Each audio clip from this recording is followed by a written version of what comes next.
All right, we have a few people. Let's kick it off and let people keep joining as we go here.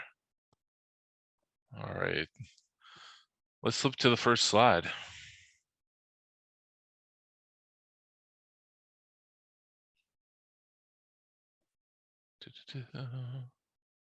All right. So I'll give a little intro, but this is our agenda. We're we'll touch on 27001, 27701, SOC 2, and some kind of what to expect and what your next steps should be. And next slide. All right. And we still have title under where it says Rob Carson. Hey. Yep. Rob Carson's, if not one of the founders, the founder of Semper Sec. So he is a compliance guru. And I'm Art O'Kane, handling CISO, vCISO, field CISO, and the same on CIO side for Airiam. So I'm basically all things IT and security geekiness for Airiam. All right. All right, Rob, do you want to introduce Semper Sec? Yeah, sure. So real quick, first of all, Art, thanks for having me. It's an honor to be here. So Semper Sec, I like to say we do the arts and crafts of cyber. So if you want to hack a Tesla, we're the wrong people to call. But if you need to get your program functioning, get compliant with certain standards, making sure that it's efficient and I like to say sucks less, we're the guys to call. For ISO, SOC 2, FedRAMP, NIST, like, the cool side of cyber, if you will. But that's really what we do is we help customers implement programs, craft their policies, do those things, and then help them maintain it and help them pass their audits. And I will say that Semper Sec actually does make it suck less. That's really why we bring them in.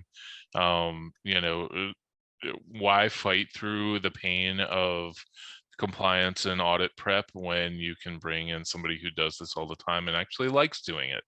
So, that it's definitely worth partnering up with Semper Sec. We apparently like pain. But no, but it is true, right? That's why we love working with Airiam as well, is what they do works very well. Cool. Awesome. Next slide, please. Yeah, so our mission is just to make sure you guys are winning your contracts, because no one does this stuff for fun. Let's be honest. You're doing this because either you've been popped and your cyber insurance is saying something, or your customers are requiring it. That's generally 90% of our customers. Mm-hmm. Cool. All right, so Airiam, we are a mix of about 5 different companies that are MSPs, MSSPs, software companies. One of them is an XDR platform, a digital transformation company. So we brought all these superpowers together to make one IT and cybersecurity superpower, which we're considering a resilience company. Because really, if you take cybersecurity and IT strengths and put them together, you should be resilient. So we have 3 main ambitions, and that is to deliver the best IT management products and services, to build the best in class cybersecurity platform, and create more value for businesses through resilience. And we've been in the press a lot. We also have several locations. We have a large presence in Houston and a large presence in central Pennsylvania. We also have 2 offices in Maryland, on both the Eastern Shore and in the DC area, and in Milwaukee, Wisconsin.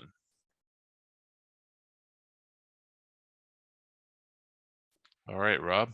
All right, so let's talk about what ISO is, right? So an ISO 27001, I won't lie, I am biased. It is my favorite standard of all of them. And the reason why is ISO 27001, it's an international standard. You're also graded on not you being perfect, you knowing you're not perfect and what you're working towards. It's how you manage the program is really where the audit comes into play. And that's why I think it's one of the most valuable standards, because it doesn't allow you to bury your head in the sand, and you're not trying to put in man traps for a a remote office or something that doesn't make sense, right? Like that's what I like about ISO. So it's an international standard. 27001 is the cybersecurity piece. There are multiple, there's 27018, which is for the cloud, things like that, but 27001 is the base for everything. And what's nice, you can go to the next slide, it maps to everything. So when FedRAMP does something, when NIST updates something, they always have because it's an international standard, they do direct mapping, as opposed to some of the other frameworks where you're like, hey, it kind of meets this. So again, and you get to tailor the risks, right? You get to do what's appropriate. It's not overly prescriptive, and especially when you're first starting out, this is an easier standard for an organization to absorb than unless you're required to go to like NIST 853 or 171 CMMC or your FedRAMP. It's easier to consume for an organization when they've had no security. Cool.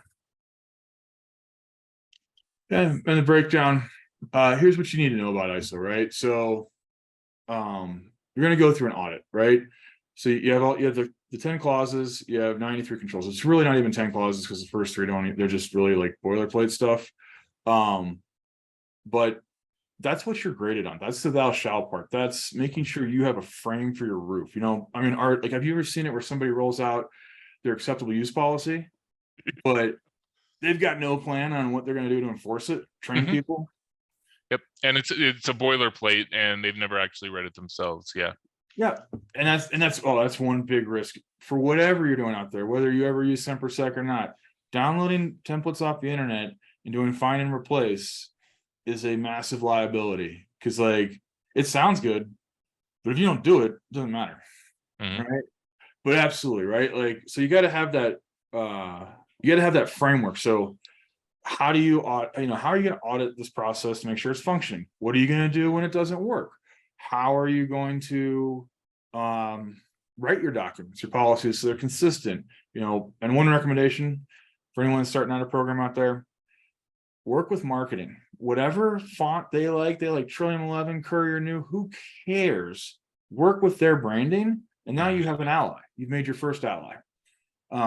Because like they're trying to get people to use their fonts as well, because there's people out there that think they're special and want a different font. Yeah. I find that building HR as an ally actually helps a lot of this too, because implementing a lot of that policy is really, HR work, and that change management, getting everybody on board, that kind of thing really helps. As far as keeping all this stuff, and you may go into this later, but as far as keeping all this straight, do people usually use software? Is this just a bunch of spreadsheets in a folder? What do they usually do? That's a good question. So there's nothing wrong with Excel, and depending on how fast you move, sometimes you just need to do Excel. There are plenty of GRC tools out there. Software works well. Like what I caution people on, I've had a customer that hired us to do ISO. They didn't hire us to do SOC 2. They believed in the magical software. The magical software, basically, they wound up failing their SOC 2, and they could barely get a SOC 1 because it created a bigger liability. And so, the tools are as good as the people and process behind it, right? Like it's a universal truth, but like, that's why we don't sell software, because I'm like, hey, you need to just do something. But there are GRC tools. But what I would look at for the controls are, when you're small, what can you outsource for meeting certain things? So like you can run your GRC, your program in Excel and PowerPoint, or a fairly inexpensive tool. I would spend my money on things that matter, like managed endpoint detection response. If you have some sort of continuous red teaming or pen testing, things where your vulnerabilities are getting managed and remediated. So that actually makes your program more functional, collecting that type of data. But, and real quick, just to cover the audit, what it looks like, you have a stage 1 and stage 2. Stage 1 is a half day or maybe a day. I tell people if you have us helping you, if you fail that, like, you should get your money back, and I'll pretend I never knew you. Like that's a documentation review. So they're not looking at evidence. They're not allowed to. They might give you some feedback, but they're not grading you on that. That's just to basically go, are you ready for stage 2, where they're actually going to go through the evidence, and that's going to be like a 1 to 2 week process. Cool. And what matters? The clauses. That's the thou shall. The risk assessment, and this stuff was written by European lawyers, same people who wrote GDPR. I'm pretty confident wrote this, where they could have used 2 words, they used 10. But this is where we come into play of knowing exactly what to do and how to get through the nuance of what they intend. Because a lot of times I see customers, they blow through that part and they go straight to the control list. The control list is easy, and you could not have a business continuity plan and you can still pass the certification. Gotcha. But you can't pass if you haven't done your internal audit, if you haven't done your risk assessment properly, if you don't have good separation of duties, top management review. If those aren't done, you're not passing. Are they providing a framework for the risk assessment, or are you pretty much allowed to use whatever you want for risk assessment framework? Great question. So you're allowed to use what you want as long as it meets the requirements of what ISO has. So Okay. As someone who got a finding on his first audit on risk assessment, like back in the day, but make sure it's repeatable. So when I see these like magic, like, these little scoring, like it's a 5, it's a 4, put context behind those numbers if you're going to do that. Because if you can't explain why you got this number and why you didn't get this number, you're in trouble. Awesome. All right. 27701. So this one's awesome, right? Like privacy, it's the new hotness. It's like, why we got to protect stuff people put on Facebook for free. It is what it is. But so with ISO 27001, this is the privacy search. So if you're in an industry that does a lot of PII, or you get asked a lot about privacy stuff because you're handling that type of data, this is the standard for you. So now, to be clear, you have to have ISO 27001 as your base, and then you can add 27701 either concurrently, you can certify at the same time, or you can add it later. But it has to be at least a subset of your initial ISO scope, right? Okay. Like so Semper Sec, right? We're ISO 27001 and 27701 certified. My privacy scope, though, is just surrounding my processor activities for my customers. I do not, while I am a controller for my own internal HR data, I don't certify against that, because that is not what my customers care about. They care about how I'm handling their data. I can buy my employees LifeLock, can't buy them new jobs. Right. So like, that's what you want to think about. All right. But again, it's PII. And I would tell you, if you're doing this art, like if you can do it at the same time, if you can, like, it's like the cost difference, it's easier to do it, put them in at the same time. And on the audit side, is there an audit also with 27701? There is. It usually adds like another day or 2 to the stage 2 audit. Yeah. Because like it's not, well, a lot of it is making sure that if you have the security stuff in place, and you're just also including privacy as your consideration. So like what you got to think about is, why do we have security? Because IT wasn't following best practices. So why do we have privacy? Because security wasn't following best practices, and they were, it wasn't just maybe it was, some of it was need to know, but it was also, why are we collecting this? Not we got to secure it, but why do we have this data? And that's what 27701 will push your organization to do, is to go, they got to justify it. You can justify stuff. Understood. And I'm thinking about different clients that I work with and their environments, and how some people are going like a manufacturer that's in our attendees list doesn't really deal with any consumer data, and probably 27701 is probably not even in their, eyesight, but due to international customers or contracts from international companies, 27001 is. But another client that's in our attendees right now, handling breaches, globally, privacy probably is, an add-on that makes sense to do at the same time there. So, yeah, no, I can see where ISO 27701 would be good to tack on and probably do at the same time. Yeah, and it's not, when you think about it, the biggest impact is going to be around your third-party stuff, like your software, how you bring stuff on, and when you like how you're collecting data and what you're doing with it. But again, if a Marine can do it, I'm sure any of you fancy people listening can do this. Like, I don't have any crayons handy. By the way, if anyone's going to be at Hacker Summer Camp, we will have crayons, Leatherneck Club. Nice. So cool. So again, in quick reiteration for those of you who aren't aware, so controller, you're responsible for data collection. So like, you're the front end of things. Processor, I handle on the back end. So like, when I'm doing, the reason why we're a processor is when we have customers, we do an internal audit. HR might send us a list of employees that were off board in the last 90 days or hired in the last 90 days. That's PII. We're allowed to do that work. It's nothing wrong with it, but what are we using that data for? And making sure that like that's appropriate. So like, you might be processing data on behalf of somebody else. You might be a processor and controller.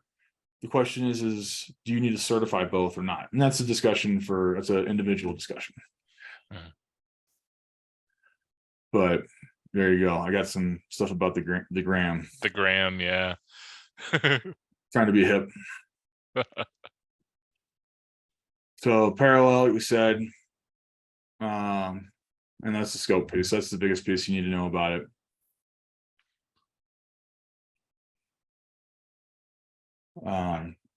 Controller's a lot more work because you're the controller, right? And here's an overview. So I like this picture right here. This kind of gives you an idea. So if you see the top section, like art for you, like if we're already writing policies, stuff like that, these ones are going to be the same. We're going to add some privacy language to those documents. It's those specific activities, privacy impact thresholds. It's basically going through, we're going to start collecting this data, or we're going to do something with this data. What's the impact? Should we? Okay, cool, we can do it. And we register, we're acknowledging what we're doing. And then we have a few specific SOPs that might be appropriate. This is very thorough. That's great. Yeah, you can tell this is what we do for a living. Yep. I'd like to hack a Tesla. It'd be much more fun sometimes. But what makes us different? Everyone at Semper Sec had to run a program. So, and I would tell you, when you're looking for consultants, like I don't care who you pick, if you're not the size of Boeing, don't get somebody who worked at Boeing, because you're going to wind up with a program that's built for Boeing. And Boeing's awesome, but that's a massive organization. If you want to make sure they are familiar with tailoring it to your size, and have it make it be appropriate and useful, right? Yep. Yeah. Makes sense. Yeah, right size the solution. Yep. Yeah. SOC 2, right? Keep going. That's actually so SOC 2, based on the trust principles, right? So this is a standard more common in the US. So the way I tell people, when people I have customers that come to me and they already have a SOC 2 and we're putting in ISO, and I'm like, hey, I still got to do a full program. If you do ISO first or in conjunction with SOC 2, it's easy. But the biggest thing is SOC 2 doesn't grade you necessarily on best practice. It's more about good practice, but consistent. So there's a, type 1 or a type 2. So type 1 usually isn't worth the paper it's printed on, but sometimes it'll buy you time. It's basically, you show them 1 visitor log as opposed to 3 months of visitor logs. But here we go. Good. I get excited. But you can make your own control statements. You know, basically, there's a bunch of points of focus when you look at the standard from the AICPA, but those are points of focus that they're going to look at. It doesn't mean that you have to meet all of those. But those points of focus aren't bad. And that's why, like, if you have ISO, SOC 2 is easy. But if you've done minimum viable compliance, as I like to call it, the problem with doing that is you might have a SOC 2 with minimum viable compliance, but you still won't be able to answer a decent answer on those questionnaires you might get from customers or those security addendums that go into contracts. And that's what you got to be careful of, is like when people go down the path of doing the bare minimum possible, which is, there's nothing wrong with that as a start, understanding you still need to do certain things the right way. Right. I hear a lot about SOC 2, people will attest to their SOC 2, but they are really scoping it in a way, or it's written in a way that it's not really covering anything worthwhile anyway, or that and also there's the discussion that SOC 2 is not a certification, but is more of an attestation, By a CPA. So I don't know how CPAs became cybersecurity experts, but I'm happy for them. Like, so strong. One thing, it's absolutely true. And I would tell you this too. When you're doing your third-party due diligence, you should be looking at the scope. Like, don't just, hey, they sent me the cert, they sent me the SOC 2 report. What's the scope? Does it cover what you're buying? Because like they could certify something, doesn't matter, right? Yep. So you got principles. So there's availability, processing. So those are things you can add on at the end. So usually everyone does security.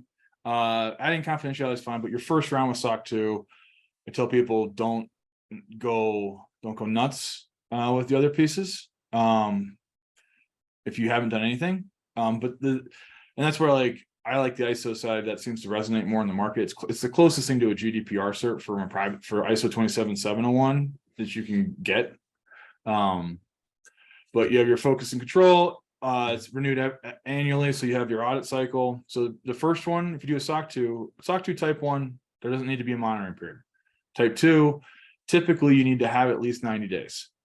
And that means you got to start a little bit beforehand and make sure those processes, like things, the long poles in the tent, certain things are functioning. So when you start that period, you're doing stuff consistently.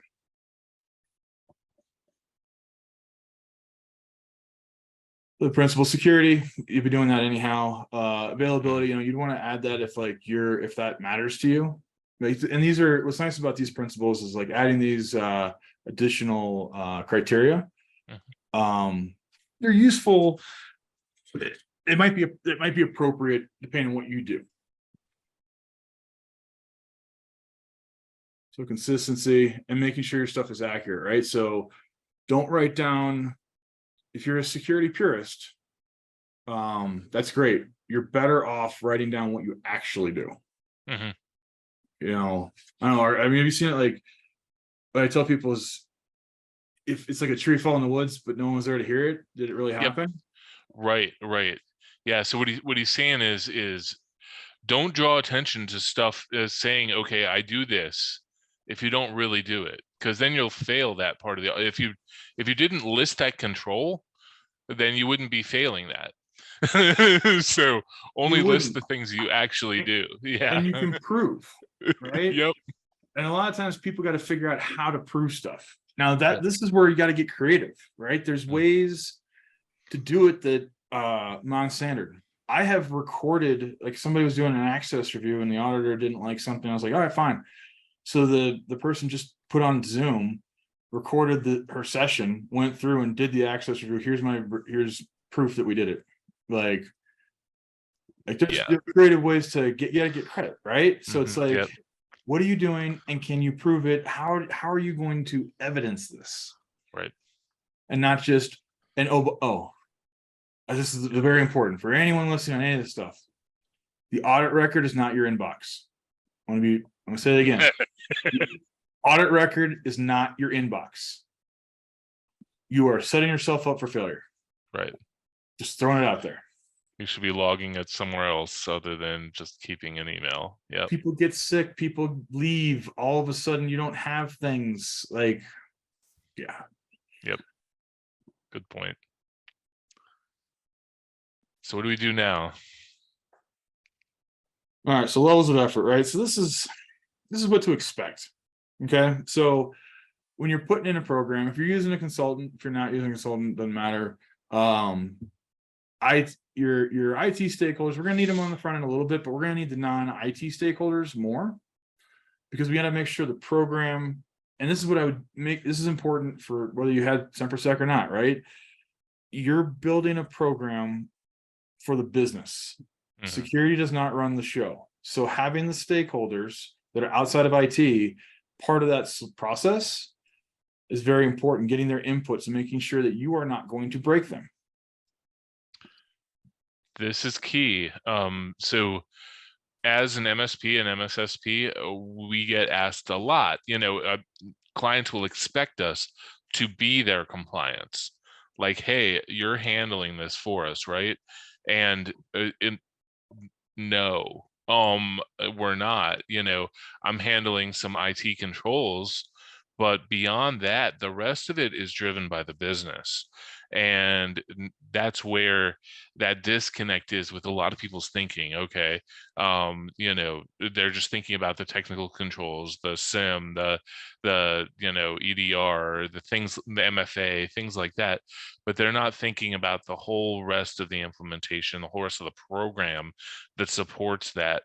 The controls are just part of it. There's also governance, and there's policy, and there's a lot of things that are a part of this that are outside of just me geeking out on technology. Yeah, there's that user buy-in, right? Like, what's your IO campaign? Because if you don't get ahead of it, like, people will make up their own, their paranoia will grow. And this is just a sample of like, hey, if you were trying to get this done, what a 6-month timeline might look like. And basically you can see where we start with the framework, because if we don't have that, I've gone out of order. I've done it before and it can be done. It's not good because we don't have the systems in place to roll out the controls. The controls can be rolled out very quickly if we have that stuff done right on the front end. So this is just kind of a sample timeline of what it can look like. Timelines vary based on customers, but I always tell people it'll take the amount of time you give it. If you want it to take 6 months, it'll take 6 months. You want it to take 2 years, it'll take 2 years. Because you'll still be working the weekend before getting it done if you're doing it on your own. Yep. So this is 27,001. This is kind of a sample of just doing that on its own. All right. Lessons learned. All right, let's go. Yeah. Use the tools, understand they're as good as the humans, right? Tools are great. Like if you're using Airiam, like you're working with, with Arts Group, right? Like you get what you put into it. So anyone, I've hired MSSPs, I've been on the back end of MSSPs, and I can tell you, you don't have to be their biggest paying customer, but if they like you, you will get better service. If you spend time with them and give them those inputs, you will get a far better output. Yep. But if you expect them to be psychic, well, you call Miss Cleo. Absolutely. I'd say that involve those service providers like us in this, but yeah. So that's one thing also, is some people are going through this and because they're afraid of getting billed, they're trying to save money, they're trying to exclude everyone that actually might be a stakeholder. So include everybody in here, but kind of like Rob was saying earlier also is scope the solution for don't hire the Boeing consultant if you're a 5-person company, that kind of thing. The same really for MSSPs. Like you want to be able to have an MSSP that gives you the solution that you need to address your problems that are actually relevant to your company. And part of that, as you're developing your compliance program is, who can meet the controls, that you need. But it's easy to get wowed by all the technology out there and want to throw everything at it, and it may not move the needle on your compliance at all. Yeah, there's a lot of free security you can do with good people and process. Mm-hmm. 100%, right? Like, but messaging is key, right? Including those stakeholders, so they have a seat at the table, so that when you roll out, you're blocking thumb drives, whatever it is. The head of development's there going, yeah, it says it's fine, because like, why do you need this? Look, we have the cloud. We don't need. But if there's a use case, they also are there to advocate and go, here's our business process. Here's why. Okay, let's figure out a different thing. And exec buy-in is critical. Like, that's having them on your side is you need that. As far as exceptions, when there's when there is a business process kind of exclusion to what would be a normal control, I assume there's a process with both of these frameworks to kind of document that and just keep moving forward, right? Absolutely. So what you do is, let's say there's a certain department that needs it for, like, they're in a what do you want to call it, manufacturing or something like that, where they need to be able to move stuff on a thumb drive. There's a true reason for something, and we'll use thumb drives for example, like, Yep. but not, or like admin permissions, right?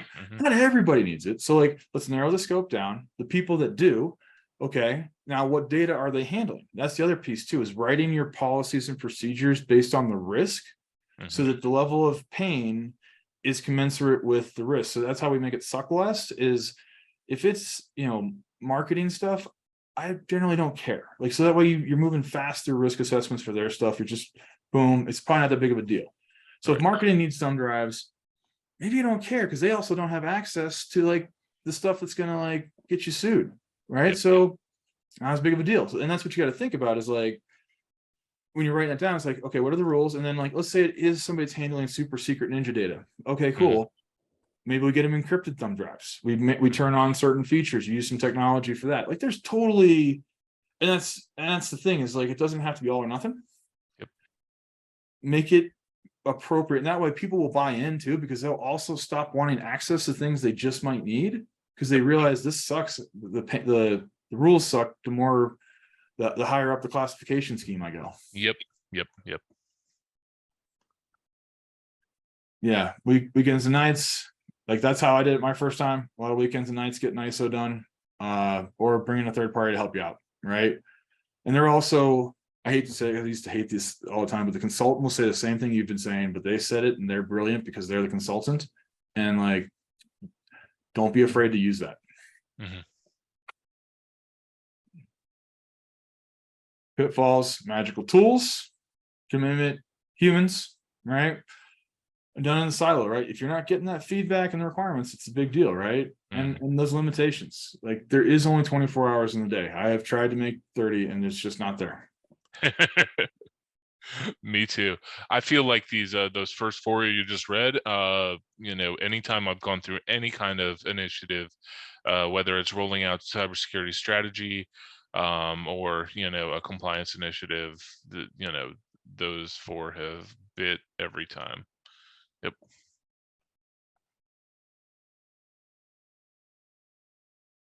All right, silo risk, right? Key reps. These are people I would bring to the table. Sales is your best advocate. You want to solve a problem, tell sales, hey, like, people aren't going, let's say the sales team's not going to your training. I have made a phone call to a sales rep at 4:00 on a Thursday going, hey, I can't get on any more calls with your prospects, because like, your people aren't going to security training. I can't attest to the security program. By 8 a.m. the next morning, I had 100 people had done their security training. Done. All the head of sales was like, hey bro, like, you know that we're on all these calls, we're helping you out, like, I need this done. Yep. Like, it was amazing. Yeah, if it's getting in the way of sales happening, they'll be your biggest advocate to get it done. Yeah. That they are your friend. Cool. And findings, making sure you remove that subjectivity, trying to put some quantifiable, like, what does high mean? Is high a certain number threshold, like $1 million, $1 billion? It depends on the size of your organization, 10 grand, right? And getting those risk owners, and the risk owners are not who sometimes people think they are. It's the actual business owner, line of business, like it's the department heads, the ones who can sign off on that risk. Because if you say, hey, this would mitigate some of the risk for your process to stay functional, and they go, nah, it's cool, they can have Pokemon on their laptops, like, okay, Right. like, not my circus, not my monkeys. Moving on. Cool. Makes me want to tell stories about a client network where they support gaming, and there's gaming servers and everything to manage, and they're downloading open source stuff for gaming mods and stuff like that on a production network. So, yep, not my monkeys. Absolutely. All right, what's next? All right, so I'm gonna stop for questions. yeah, let's run through questions here. Yeah, we do have a NIST compliance tomorrow, but so everybody tune in for that as well. Gonna be awesome. Yep, and that one's super popular right now. But Q&A, let's see, nobody dropped any in the Q&A, so I know that people have questions about how to go through ISO 27001 or SOC. Everyone, please type something in. Let's be interactive here.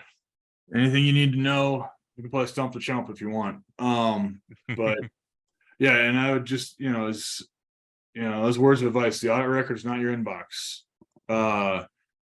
Outsource, like using companies like Airiam to do the technical things, think about what things you can outsource and what things you can't. You can outsource part of your compliance stuff to get the paperwork done. You can outsource security operations, that triage, and that way you're just dealing with things that actually matter. Work through that piece. Like, those are kind of critical things. I'm trying to think of like other things. And don't be ashamed. Like, I've had to move Christmas trees. I've had customers had Christmas trees in the data center. Wow. Like, we had to step over the sodas and move the popcorn machine out of the way to get to the server rack because COVID had happened and the office manager decided to start storing stuff in that room during COVID, and it was pretty funny. I've seen many of a storage closet / server room out there, so that's pretty common. Yeah, is just that kind of not separation of environments. Yeah. Yeah. So when people want to reach out to you and engage you, what's the best way? I mean, obviously, those of you who know me can reach out and I'll connect you. But yeah. Sure. It's rob.carson@sempersec.com. Is probably the easiest way, or just call Airiam, and they'll connect us. I'm suggesting to combine ISO SOC efficiently. Check correctly.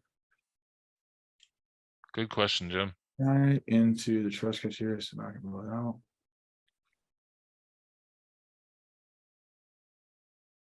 Yeah, Jim, it's a good question. So yeah, like, I would use the ISO controls first, and that's going to knock out most of it. The way, if you, in a perfect world, if I had, what I've seen the most successful, we get ISO 27001 certified in 4 to 5 months, right?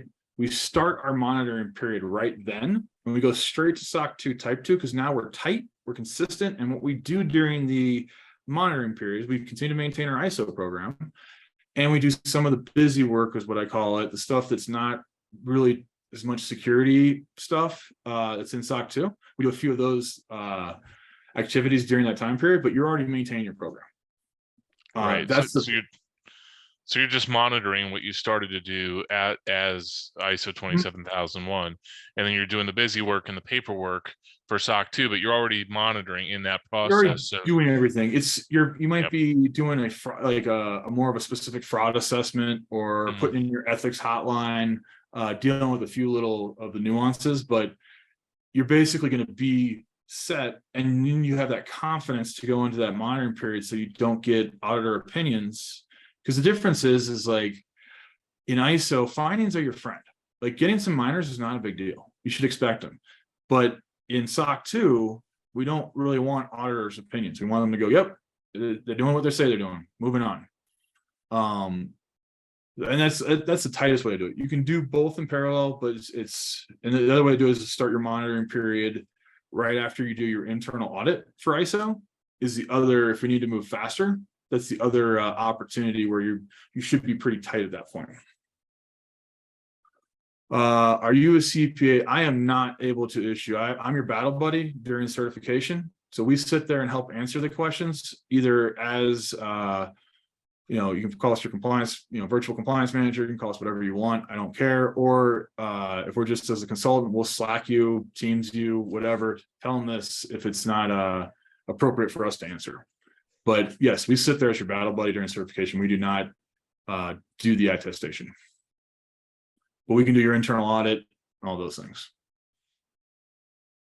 Are you partnered up with any firms that you'd recommend as far as doing the CPA audit part of it? I am.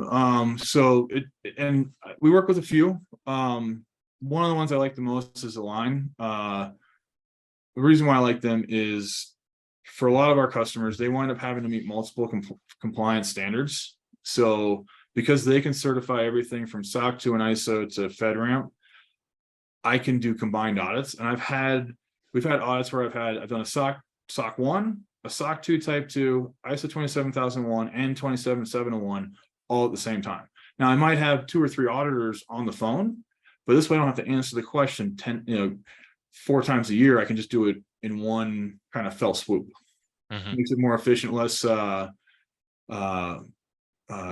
on the business and stuff like that, less distraction. That's kind of ideal, and working with that group and having the same auditor, or having the same audit group doing them kind of a combined audit, that keeps you from having to do audit after audit after audit. I love it. That's why I like it. Depends on like what that company does is who we'd recommend, but that's where I generally go to, because like if you're going to be doing stuff in the government space and you have a lot of stuff on the B2B commercial space, like it's kind of future proofing yourself. Mm-hmm. And their rates are fair. Like, I know the prices for everybody else too, so it's you're not getting hosed. That's a good question. What else? Any other questions? Yeah, I won't say who I wouldn't work with because I shouldn't. But one thing to look for though in certification is who they're accredited by. If you're looking for auditors for your external audit, what's great about, if you bring somebody in as a consultant, who do they have relationships with? Because like that's what's useful, is I can phone a friend and solve an issue hopefully ahead of time. But who they're accredited. So ANAB does certifications for that's like the gold standard. That's your Deloitte's, your Coalfires, your Aligns, your Shellmans, all those ANAB. So there's other certifications that may be okay, but depending on who are your customers, because if you're dealing with big Fortune 100 companies, they have whole teams who justify their existence by going through your audit reports. And if you're getting certified by someone no one's ever heard of, or by a very strange, they're accredited by somebody strange no one's ever heard of, you have more questions. It's not necessarily a problem. It's just stuff to think about. Yep. Makes sense. Cool. All right. If there's no more questions, and yep, let's wrap up here. Do we have any more slides in the deck here? Guess not. Okay, yeah, here's the contact info. So we are going to be on for with the NIST webinar tomorrow, talking about NIST 800-171, talking about, You're in the div space, any kind of federal contracting. Yep. What applies to you? Like ITAR. We'll cover that briefly this is one standard that'll put you in jail if you screw that up. HIPAA fines are nothing compared to jail time. Yep. Exactly. So everybody come to that one, especially if you're doing anything with defense or in the defense supply chain anywhere. All right. Thank you everybody for attending, and thank you, Rob. I love, your expertise in this compliance, and I'm looking forward to talking with you with NIST. Yeah. All right.